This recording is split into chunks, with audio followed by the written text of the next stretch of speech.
Welcome to Why Is This Good? A podcast by the Naples Writers Workshop. I'm Christine and I'm here with John. Hey, John. Hello. Okay, it's my turn. I forget why I picked this story or where I found it. I think you said it was on a list. Is that what I said? Yeah, it's like it's at the top of all the lists or something like that. So it's got to be good. I remember picking it and being like, this seems like one that John would have picked. Arthur C. Clarke, right? So Yeah, The 9 Billion Names of God by Arthur C. Clarke.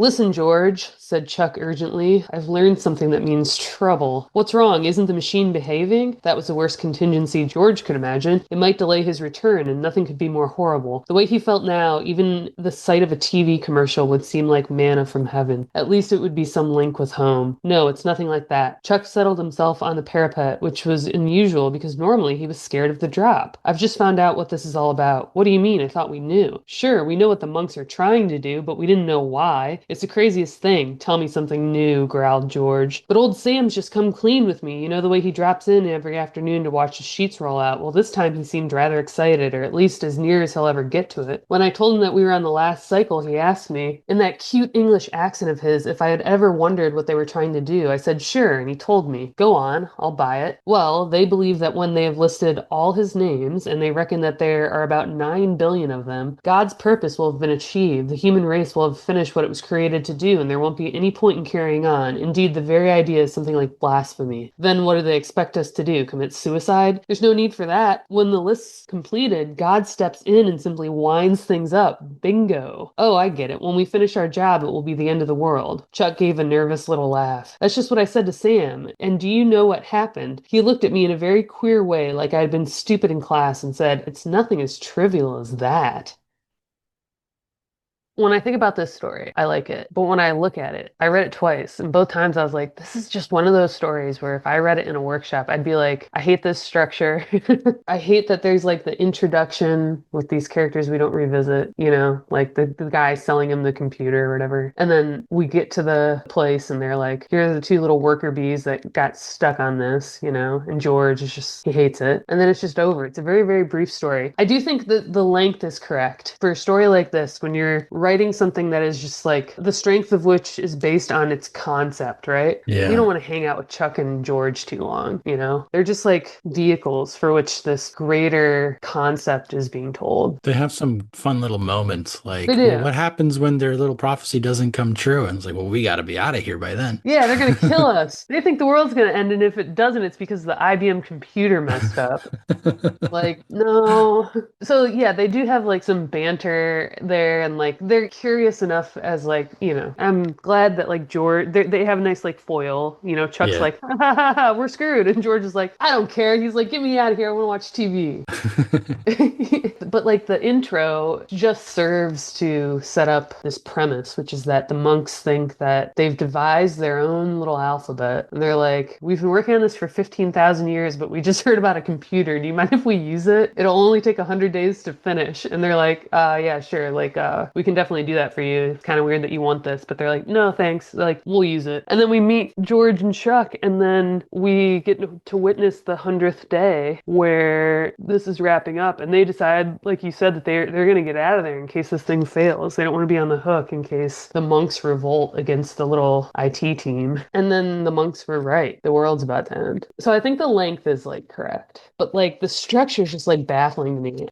This is not how you would tell a normal story, I don't think. We barely know these characters. The story is about the world ending. So we just have to pick a couple people. It's so Yeah. weird. I think, it's a fun little premise. It's just like a little game. Yeah. It's almost like a joke, like where a lot of it doesn't matter. It's just like you tell it to get to the punchline, Yes. that's great. You don't need to have the most discerning kind of deep introspective prose to get into that, like the most interesting characters that jump off the page, or you just you need a setup, you need the development, and then the punchline. And that's what that's why it's so short, because that's what it is. Okay, okay, and that's I think why I didn't mind it was because I didn't have to invest a lot of time or There effort you or go. energy to get to that punchline. And I think stories like this that I don't like, that I'm always finding myself begging for a writer in a workshop to add more emotional depth or add an arc for a particular character. It's because I, as the reader, have been disappointed by the end. The concept of the story is not enough to satisfy me by the end of the reading. And I think that's what people misunderstand about short stories is that if you have a really good idea for something, there's a reason you're not writing a novel. You kind of know that it's not good enough for a novel. You kind of know that you're writing a short story. Well, guess what? It might need to be shorter. Like, why are these short stories of the same length or, you know what I mean? And some people think, and this is always upsetting in workshops, especially, well, maybe I can add that. Maybe I can add that. Maybe I can add that. No, no, no, no, no, no. It's not always about making it longer and deeper and explaining it into more depth. It's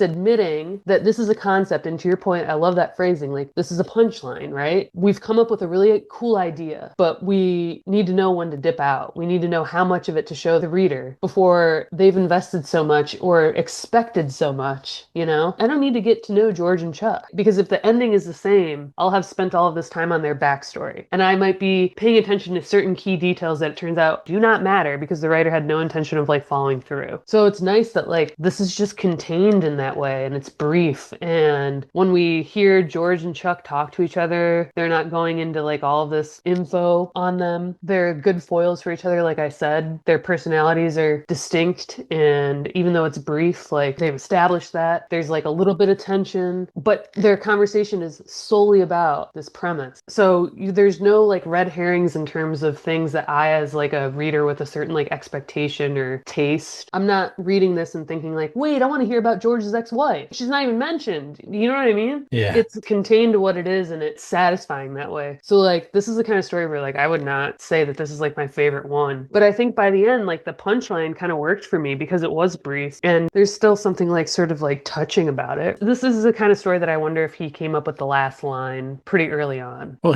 I think he had the arc. He knew what was going to happen. Yeah. But this is one we talked about remember long years ago when we were talking about feedback for the creating handouts and like how to give good feedback. And one of the key things that we're trying to tell people for the workshop was understand what the story is to help you guide your feedback. Because if you tell somebody you need to do this in the story because I read that details are better for short stories, like this doesn't need those details because that's not what the story is. Or you have to expand on the backstory because that's what makes a good short story. It's like, but this story would be hurt by that. So don't do it. So understanding what the story is helps you guide like how long it should be, what it needs to pay attention to, what it needs to develop. And basically what it needs to develop is the situation. And part of the development of this is their kind of disbelief in like the project. They're kind of like, oh yeah, they dismiss it. They're very dismissive of this. It's like, oh, okay, these crazy monks are doing this thing, but it's not going to work. And when it doesn't, like we want to be out of town. So like that needs to be in there too. So you need space to develop that dismissiveness and disbelief so that you can get to the end and see it actually work out. So the point is like when you're thinking about a story like this, you don't put in extra stuff just because there's like some checklist of what makes a good short story. You do what the story needs, not what somebody else would impose upon a story. right. I think it succeeds at that. Yeah, I've not read other stuff by him either, so I don't know if like a lot of his premises are these kinds of like futuristic sort of sci-fi, you know, this is like the year 2060 or something or near then or well, they're talking about how they would have finished in 2060 otherwise. Anyway, Yeah, I think like it's contemporary, but yeah. it's like slightly future looking. I mean, it was published, it looks like 1967, at least this collection. No, the collection was the Yeah. last line is wrote it in 53, I think. Okay. 52. New York, 1952, the sign off. I don't know. My other thought about this is I think sometimes my inkling as a workshop person and also as like a reader is that I want to identify with characters almost exclusively. You know, I'm not interested in like unique premises so much. I think over time I've like kind of realized this is my personal taste. And I've started giving my feedback to writers and couching it that way. And I think it's helpful where I'm kind of yeah. you know, and I would say this about this story. This is not my cup of tea. I want to read a story and I want to identify strongly with George and I want to watch George experience something like an emotional arc. And people are always like, what's an emotional arc? Does it always have to be sad? No, I just have to like be experiencing his emotions with him. So this story, you could have a version of this story where he's working on this project and he has this relationship with his mother where she was like a devout believer in Yes. God and he's like an atheist and he's Yes. always had a disconnect with her. And then he goes on this trip and like these monks are talking about we're trying to figure out the names of God and he's dismissive, he's derisive. But there's this little part of him that's just wondering, it's like, you know, my mom always did this thing. And so he starts to question things and there's like the whole development. And by the end, he's like, oh, I want, and like, there's a hopefulness, like maybe this will prove something. And like, so the ending would then connect with him in a more emotional way. And then it would be a different kind of story, but it would Totally. be more character driven, right? Yes. And that would be my preference. Yeah. Like that is what I enjoy reading. So like it's been helpful for me to at least like articulate it that way to these like writers where I'm like, this is not an indictment necessarily of what you've done here and whether you've done it correctly. It's just that my sensibilities are that this needs to be this way. Yeah. And I am, I think, very good at understanding why it is I don't like something or what I want from something. Like, I can easily articulate when I've read a story that I think is based solely on premise that I am disappointed by that because I expected this or I wanted this. I don't think I have a hard time like reading something and going, I don't know why I didn't like that. I know why I didn't like it. And it's because I want this other element to it. But I think what I've understood from this is that if you balance the length correctly, then even a reader like me who's really not interested in reading the 100-page, the novel version of this that is potentially absent of that character arc. Because I think there are writers that, especially in this genre, are mostly concerned with the premise. Like sci-fi almost demands that. And then there are readers that can read an entire, like, quote unquote thriller book, but it's about international politics and they're mostly concerned with all of those dynamics. And I might read that story and think to myself, like, I am so bored, you know? Yeah. The character's shallow. Yeah, exactly, because the character's shallow. So like I'm learning that this is like my sensibility, but when I see it done in a way where I still have like an emotional reaction at the end, right? I loved this ending. I wasn't like ready to cry or something, but it felt like there was some aspect of an emotional payoff. And part of me sort of thinks that there can't be a story like this about the end of the world and about God and the meaning of life without some kind of an emotional response, right? Like no matter how the writer pulls it off or what they aim to make you feel, if it's about the end of the world, I'll feel some kind of way about it. Because I've thought about this so many times myself. Do you know what I mean? I think we all have like so many like inherent beliefs about this sort of thing, whether or not you believe in God, you just have an attitude about it. So like the ending will pay off that way, one Yeah. way or the other. Yeah, so the ending is there's those two lines that for me are enough of like an emotional sort of response. There's always a last time for everything. And then overhead, without any fuss, the stars were going out. I don't know. I love the ending. By the end, I was like, all right, all right. It's such an interesting moment to comment that there's always a last time because he's just looking up. There's Yeah. always a last time for looking up. Yeah. That's a simple thing. I mean, we don't know what happens right after. We're reading this ending and we're assuming, probably correctly, that the world is about to end. Yeah. And we have two non-believers here. They think they're getting out of Dodge because the world is going to keep on going and the monks are going to be pissed. It raises a lot of questions. Yeah, What's going to they happen? no, I know. Like they're gonna spend their last moments together on this pony, like doubting what they're seeing. And that part's like weird and sad too. There's like an element to this of like when I've read a couple different like outer space stories, you know, or like when you see like a movie about like astronauts, like they don't choose to be best friends, but they're the only people they know. Like George and Chuck would not choose to spend the end of the world together, and yet here they are on a mission, and they're like trying to end the mission, but they can't. So there's like a dynamic there that's like kind of sad. It's like, oh man, the world's gonna end, and I have to spend it with my coworker.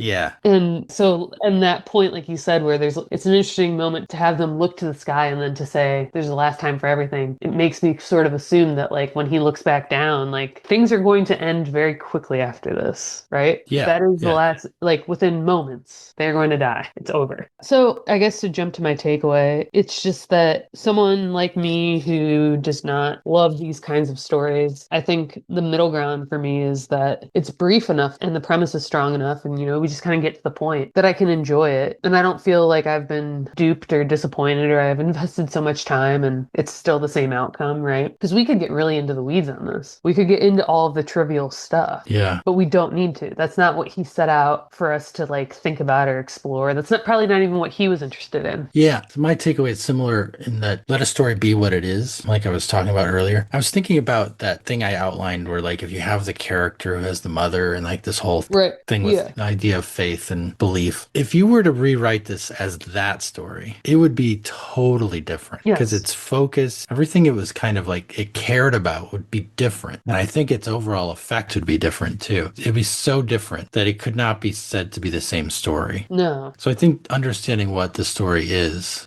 key. Like any story, you're like, sit down to write a story. Maybe it takes you a little bit to figure out the story. You have to write a couple of drafts or you have to just, I've heard of this exercise. It actually works worked for me recently where I didn't know what to do with a scene. I was rewriting a story and I'd written this section and I knew I needed to change it, but I was like, I don't know how to change it. So instead of trying to write it, I wrote about it. I wrote this paragraph and I said, all right, what this scene used to do was this. And then I kind of outlined what it needs. And then the rewrite needs to do is these things. And by doing that, it helped me figure out what the scene needed to do. And then it went like super fast after that because I'd figured it out. That's interesting. So anyway, that's just evidence, I guess, that Yeah. figuring out what your story is helps you Right. write it and like shape it and get it to be what it should be. Yeah. So to your point about like, this could be a very drawn out story with that emotional arc for George and the backstory of his mother, and then the ending would be different and the story would be different. This could also tip in the other direction where we are learning all about the guts of this computer and